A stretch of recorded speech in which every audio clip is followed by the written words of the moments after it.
Next panel, we've talked about this quite a bit already yesterday and this morning, the future of the EU, which is on many people's minds.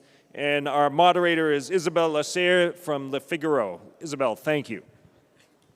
Thank you. So we have, for this very vast question, we have a terrible panel with Pavel Fischer from the Czech Senate, Rebecca Harms, a German politician, and we have Marko Mihkelson, also MP Estonian, and last Benjamin Haddad. Special thanks to Ben Haddad, who just got married 3 days ago and is already in Georgia. So member of the MP and leader of the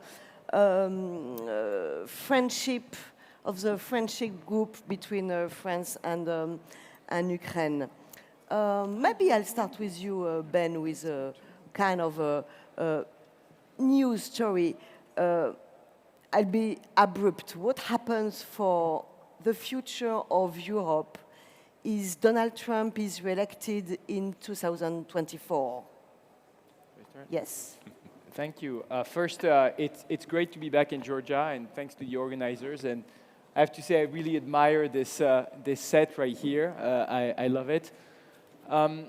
Look, I think that clearly, first, the future of the EU is, of course, being decided right now in Ukraine and in the Russian aggression against Ukraine.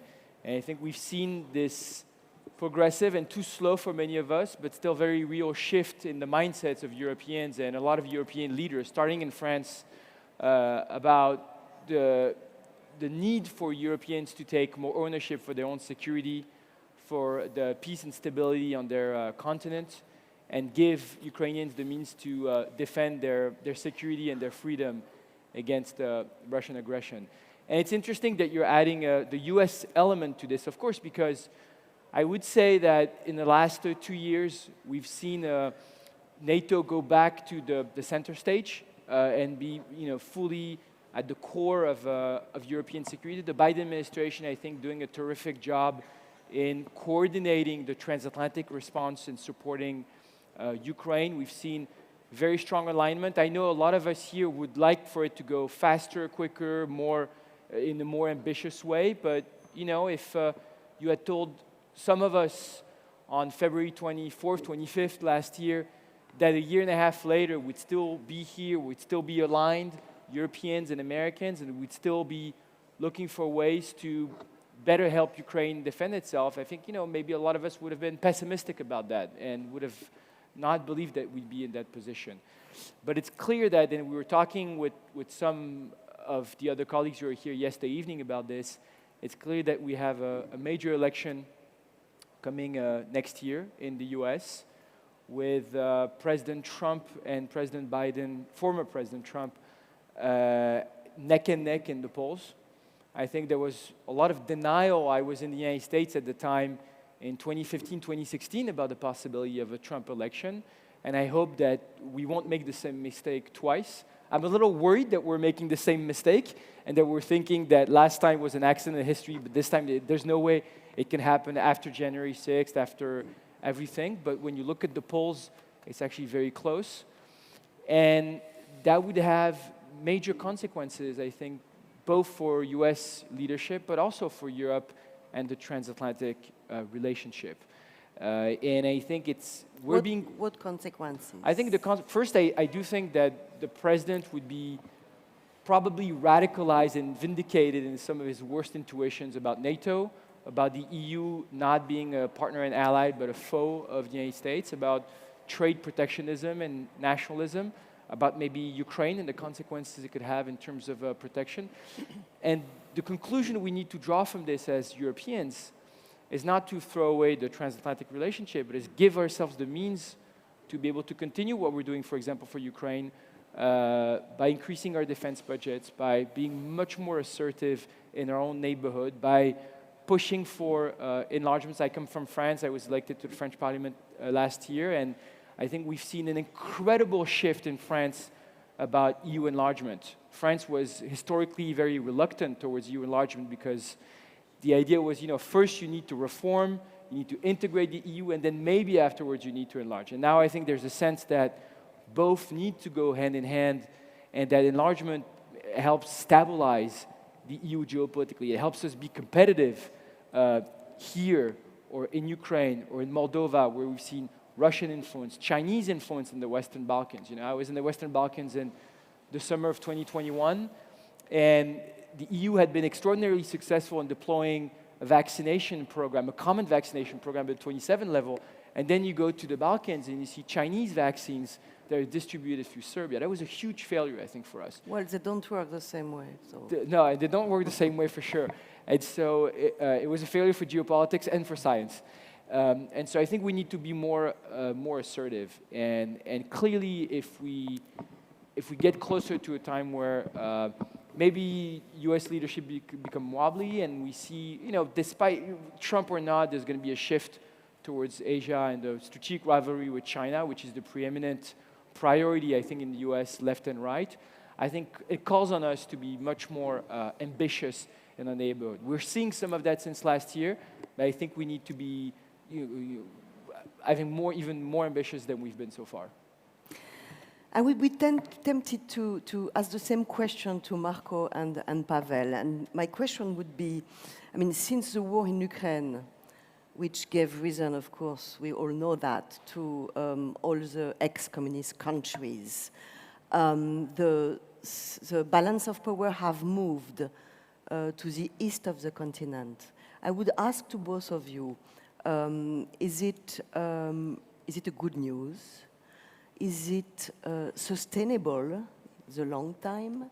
And what kind of consequences do you see with this balance of power, especially if in 5 years, 10 years, Ukraine is taken into the EU?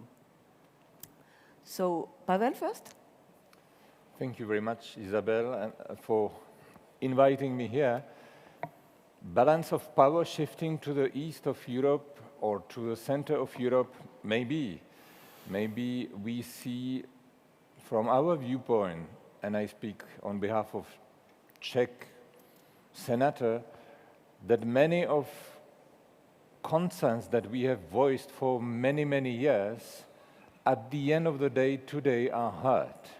So I wouldn't say that this is a shift of balance of power, but at least acknowledgement that the perspective of our countries, of our region is finally taken into account.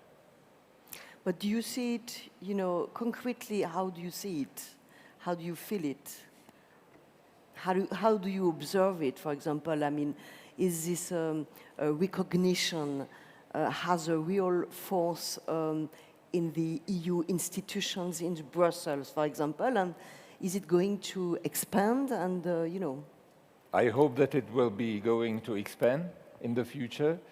And concretely, as a matter of example, we see or we hear ministers of foreign affairs or Western leaders finally to point very concretely that Russia is a problem, not only for the eastern flank of NATO, but for Europe as a whole and globally, because it is in fundamental breach of UN Charter, for instance, by this crime of aggression. And by the way, Russia is not there alone.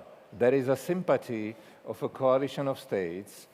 One of them is a permanent member of UN Security Council, which is China, backing the Russian offensive and attack on Ukraine on international arena. And this is something that we observe, that our criticism from the past is today criticism of NATO and of EU countries as a whole, which is a very important movement intellectually and politically speaking. Marko, on this balance of power, this shift of the balance of power, how do you see this shift in, for example, 5 years? First of all, thank you very much in inviting us over here, because this is so important conference under this very interesting and sexy headline that defeating Putinism is not only important for Georgia, but it is important today for entire West, because finally we talk about the issue as it is and the threat, the existential threat that it is. So to answer to your question, Isabelle, I'm not worried at all about balance of power within European Union or Europe or in the West. I am worried about, do we exist in 5 years or not? Because this is a moment, what was argued already yesterday in different panels this morning as well. I don't think that we recognize yet the existential threat we're living in or actually facing. Because when yesterday, I guess, was the first panel, the panelists were asked, do we have strategy or not? Nobody raised hand. And I think same applies to Europe in general as well. Yes, there is absolutely major shifts in the way of thinking, and also how do we act as members of the European Union. But we still do not recognize that first we should not underestimate this barbaric will and force what Russians will have against us, still not only right now in Ukraine, but in their perspective, many years to come, because this is not fight only about annihilate one country, Ukraine, but to shake up a world order. And this is why if I may, to confront a little bit this headline, which and to turn to a little bit to the more exact sort of topic, what we should focus on. It's not defeating Putinism, it's defeating Russian fascism, it's defeating Russian imperialism. This has been the case for since early 90s. I worked as a journalist in Moscow, mid-90s, and I covered First Chechen War for Estonian readers, and personally, I witnessed and understood that time that this empire is not dead. That will hit back all of us. And then I made an interview with President Dudayev, February '95, and many of you, of course, have seen his words from that time, but he told me as well that this is what is happening here in Chechnya, is war for next 50 years, because Russia is empire, and they will constitute their existence through constant war, expansion, and to the very latest, perhaps till 24th of February last year, we in the European Union didn't recognize the threat that the same perhaps we on the borderlands understood. And now there is a question. You asked, last point on here, you asked about elections next year in the States, but I ask about elections in Europe next year. We will have European parliamentary elections, and do we have at least as bold commission next year as we have today? Because this commission first time ever said that we are geopolitical commission. But it took many thousand Ukrainians' lives for us to recognize that we have to act. Yeah, I mean, do you agree, Rebecca? Do we have I mean, we're supposed to have a geopolitical commission, but in Vilnius, we let Erdogan blackmail, Sweden on its entry to NATO, and on the other hand, we said to Ukraine, sorry guys, but you'll have to wait until the next round. Is this a geopolitical commission? So I fully share the disappointments which have been explained on several panels in this conference about the outcome of the Vilnius summit. Not only because I think it is really, call it a shame, that while Ukrainians are fighting and dying to buy us time to get our case done, we tell them So let's wait and see and do some reforms before we discuss about NATO membership. So that was a very, very dark moment, not only for Ukraine as the one country suffering from the arrogance of some NATO member states, but also for the future of the EU and NATO. I think one other issue during this summit made it even more worse, because the decision in Sweden and in Finland to join NATO finally was, I think, for the future of the EU and the West, a very, very crucial and existential change of political direction in those two countries. The two nations demonstrated that they have understood that our union, the systems we have built, our democratic and free countries depend on security which we can guarantee only together. And NATO allowed Erdogan to dictate on Sweden his conditions. So think about it. What does it say about the ability of NATO to really cope with the existing challenges and to really stand with the countries that they want to be in NATO? Ben, I have a French question for you. If we talk about the future of Europe, France is definitely one of the countries which will be, well, at the center, I don't know, but which will count. But France has been a country which was so slow to understand the reality of the Russian threat. Do you think today that Macron has at least understood what was the nature of the Putin regime and that he has really changed since the speech of Bratislava? Or do you think we could once again go back in this willingness of having back a business as usual with Putin and this willingness of France of having at the end negotiations, even if it's with Putin? Yeah. First, I was very happy with the speech in Bratislava. I think it was historic. I think it was good also to acknowledge the missed sort of encounter between France and Central Europe in the last 30 years. You talked about the shift of influence and power in Europe going from the west to the east.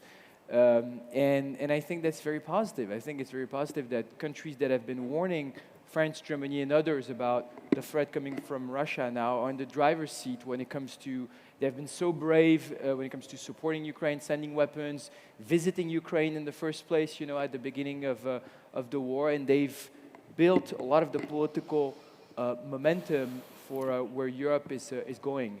And the fact that President Macron even, you know, acknowledged some of the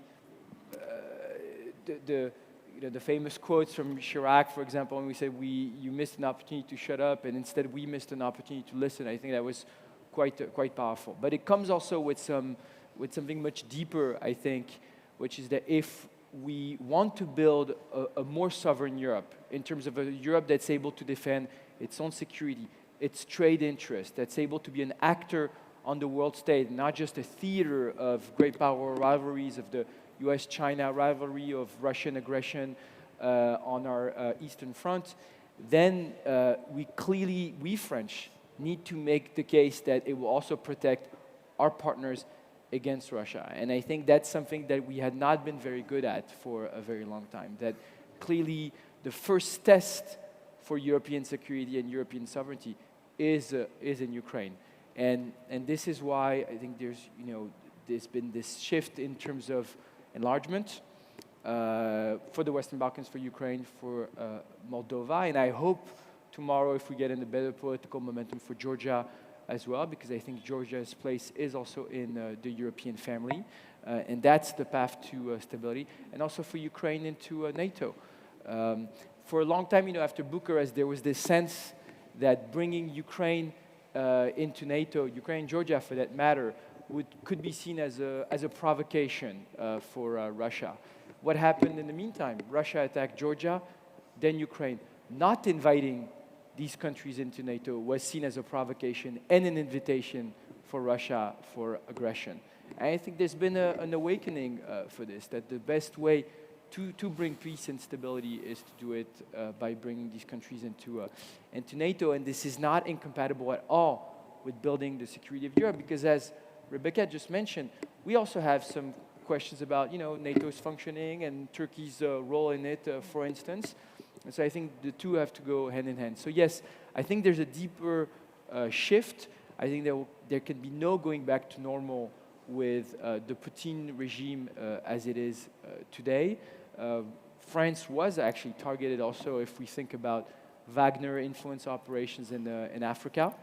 And France has been actually one of the main targets. The defense minister said that France had been the number one enemy of Wagner, especially in Africa. And so I think there's a deeper realization going on. Yeah, but this is a question for all of us, but it's not only a question of Russia and Putinism, because you also say, I mean, for until now, the EU has been focused on trade and economics, and now if you take all the issues it is confronting, it's security issues, geopolitical issues. We don't know how to act with Erdogan. We don't really know. We are absolutely unable to go further with law, with immigration law, and it's becoming one of the major issue in a lot of countries on the western side. So, I mean, how is it possible to change and to push the changes? What do you need? Do you need to change the institutions? Do you need to? How do you accompany all this geopolitical, this new geopolitical subject of the EU? Do you want to take the first, Pavel? Merci. Yes, if we speak about future of EU, which is the name of the panel here, we can definitely speak about institutions. But as we already discussed, I think security first.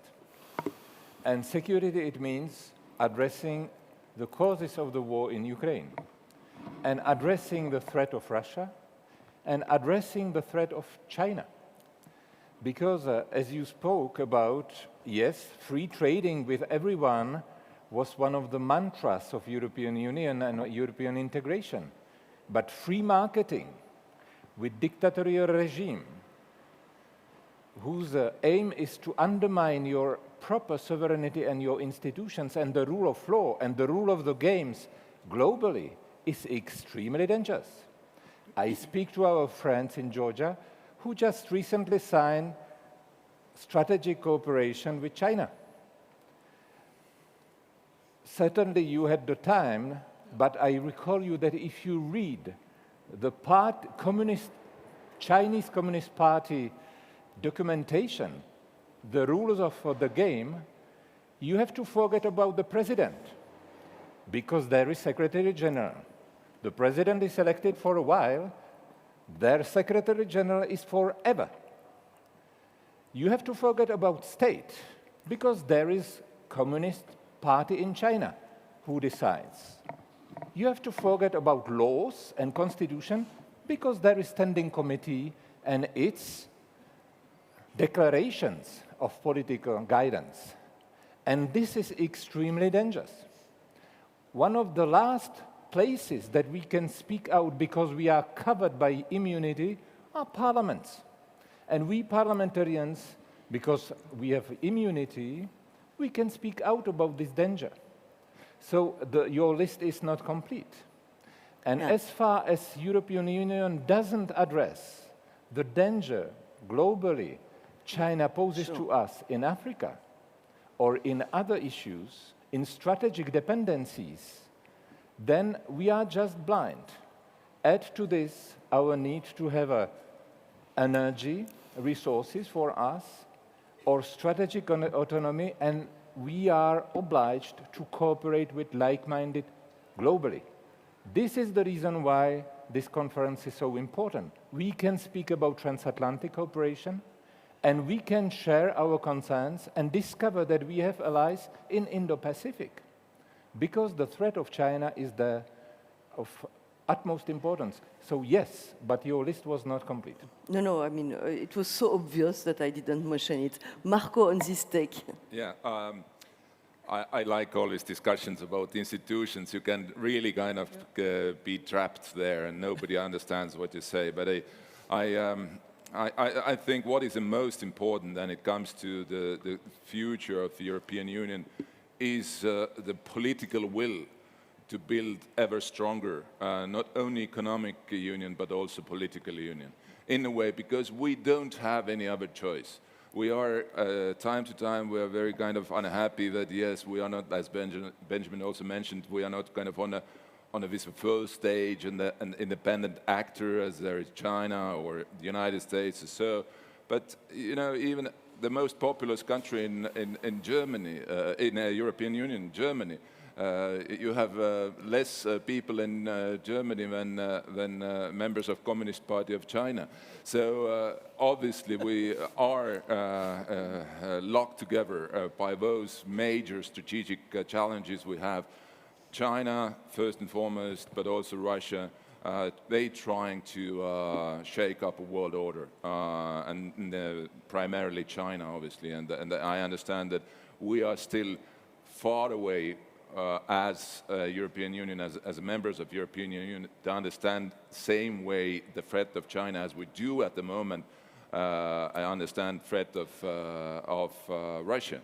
Then the question of migration, which is obviously very much, as Ben again mentioned, the Russian activities, not only Wagner activities, but let's be frank. This is Russian hybrid operation in Mali, in Burkina Faso, in Niger, in other places, in order to maintain control over Sahel and then to control those routes for migration from south to north, which will definitely affect our political stability in the European Union, as has been the case since 2015. So I think that today, while we are all actually will depend on the success of Ukraine in their independence war. If they will win, we are able to build Europe whole and united ever in history. Never before we had this even opportunity or kind of similar understanding that from Atlantic till the borders of whatever country is to north from here in the future, there is a kind of freedom, place for freedom and prosperity, and that will also affect positively our capacities and capabilities to defend us on a global level. Rebecca, do you think the future of the EU relies on the victory in Ukraine? It relies on the European Union and its citizens, in all of the countries understand that so this war in Ukraine and against Ukraine is the result of what has been called correctly Russism. So all my Ukrainian friends call it Russism for good reasons. So in the West, especially also in Germany, there are some doubts about to make it too equal to our past. But I think this adaptation, Russism, shows the reality which we have to face. And if so are some of the states in the West, and So I would include my country, but also the United States, are too much concerned that they are dragged too deep into this conflict and are reacting too slow with support of Ukraine, then we might lose together before we all together understood about what this war is. Yeah? And so I think that the panel before here, with reflecting what happened in 2008, was a very good prologue for this discussion about the future of the EU, because since 2008, with another chance in 2014 to really get right what is going on in Russia, so it needed this full invasion in last year in Ukraine to come closer to understand what's going on. And as I said before, Ukrainians are dying to buy us time. And it's totally wrong what Heidi Tavalini and others tell about the Minsk agreement, meanwhile, or also the agreement on Georgia. They are trying to tell the world that with these appeasement agreements, they bought time for the countries, Georgia and Ukraine, to get ready for the future. So partly the European Union is prepared to react and to find a good future and better security, but partly we are still stumbling to really understand what's going on. Last question, and then I will open to the public, to the audience. Ben, so in this future of Europe, what do you do? What do we do with countries whose governments, like Poland or Hungary, take liberties with the European values? Well, at first, I would not necessarily. I would not necessarily put both in the same place. I do think that we have an issue with Hungary. I mean, clearly, when you see the backsliding on the rule of law, when you see the corruption, when you see the shift also in foreign policy, I mean, Hungary is not aligned with other EU or NATO countries when it comes to foreign policy or supporting Ukraine. I think that's very troublesome. And the fact that we've decided, for example, to link some of the economic support for these countries to rule of law, I think is important. The European Union is a community of values. It's a community of democracies, and you can't, on the one hand, take the funding and not be aligned to the values. But we also have, because that's sometimes been, I think, an issue in Europe, we also have to understand that on social issues, on religious issues sometimes, that's been the case with Poland, it's okay that you have diversity. The EU is also 27 countries with 27 histories, geographies, institutions, cultures, and that's a strength. That's something to be celebrated rather than being as a threat to the EU. And if I can add maybe a word on the conversation, I agree on institutional reform. We could have a full-day seminar and it'd be extraordinarily technocratic and boring. I do think, though, that we can, if we want to move forward, we can overcome some of the taboos that we've seen in the last years on common policies. I'll just name a few on defense. I think we can be much more ambitious on common defense procurement, on common funding. The Estonian Prime Minister had a terrific piece in Politico a few months ago where she proposed 100 billion common borrowing at the EU level to be able to fund EU defense capabilities. I think that's something that we in France and in other countries would be happy to support. Basically what we've been doing for COVID recovery, the 700 billion, but do it in defense. I think on the energy policy, clearly now we understand that it's not just a commodity that you trade economically with other countries, but it's a tool of sovereignty. It's a political instrument that countries like Russia have been using for leverage in our own democracy. So we need a serious common energy policy with investing in renewables and nuclear energy. So I think without having to change the institution, but using the tools that we have right now, using the funding instruments that we have right now, and the political will as you mentioned, I think we could go further in strengthening the EU institution and resilience. Thank you. Oh, for answer at the same time, it's difficult for me to check who was the first. I think Mr. here, yes. Michael Lasserre, Newsweek. To what extent do our actions actually influence Russian behavior?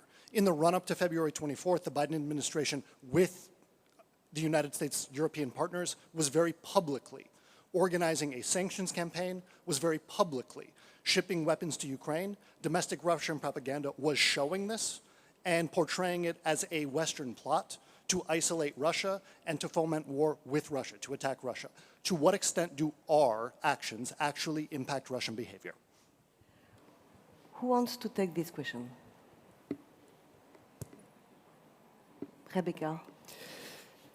So as much as I'm in favor of open democracy, liberal democracy, talking about everything, the extent to which, so my country, for example, is discussing every and each weapon system to be delivered or not to Ukraine becomes, so these debates are, so for Putin and others in Russia, like an invitation to continue.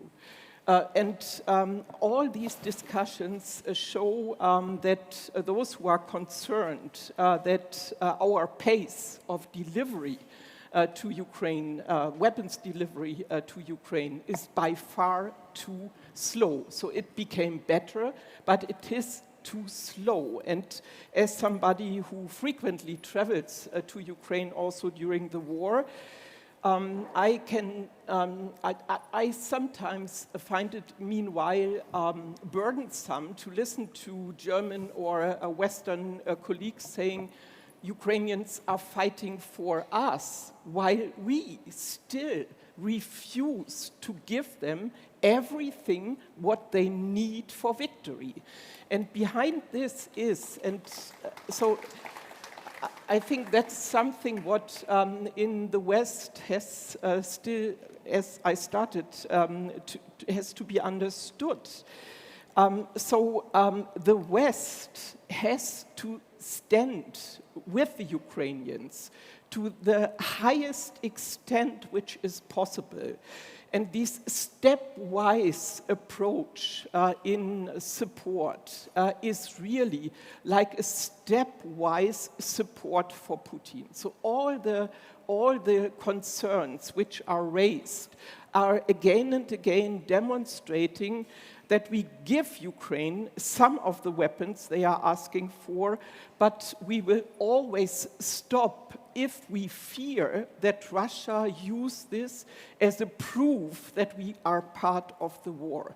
So it's until today, it's a limited conflict. It's regarded as a limited conflict. And the West demonstrates week by week that so we have limits also in our support. And that's wrong, and that's quite disturbing while thinking about the future of the EU. Marko and Ben, you wanted to add something. If I may just very shortly. A week ago, I traveled through Ukrainian front lines with volunteers, and I met Ukrainian defenders, those who are right now on counteroffensive in different directions. How to put it mildly? We are very thankful, obviously, for this help what they have received so far.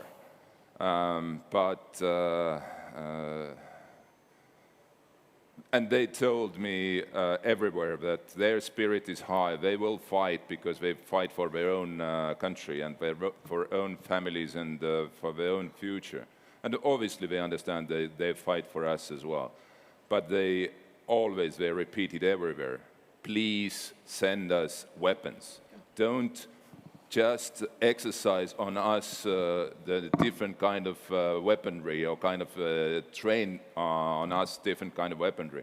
65% of weaponry sent to Ukraine is old or at the end of life cycle.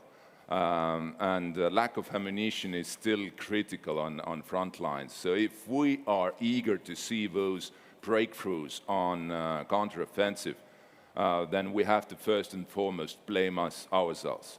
We have been very, very slow and, politically, I must say, unfair, helping Ukraine and understand. Probably also there is if those people who have not been on the front lines probably still don't understand the intensity of this war.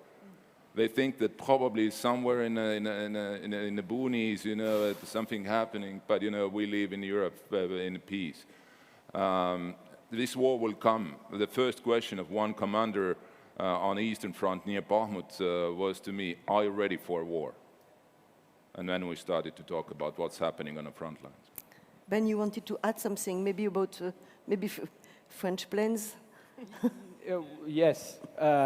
No, look, I mean, I think I remember at the beginning of the war, there was this debate in the French media and elsewhere going on about Putin's rationality.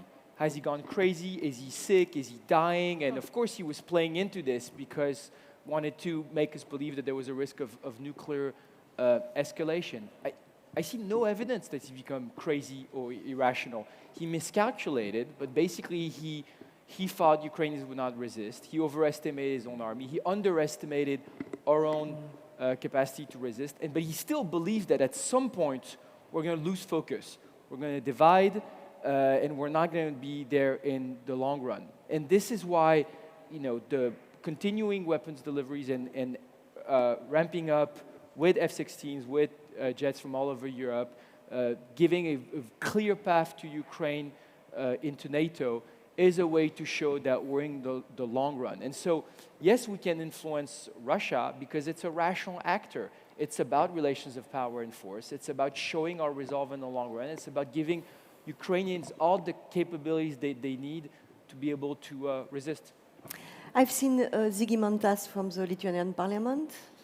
Okay. Thank you so much. Well, I want to address my question to Benjamin and Rebecca.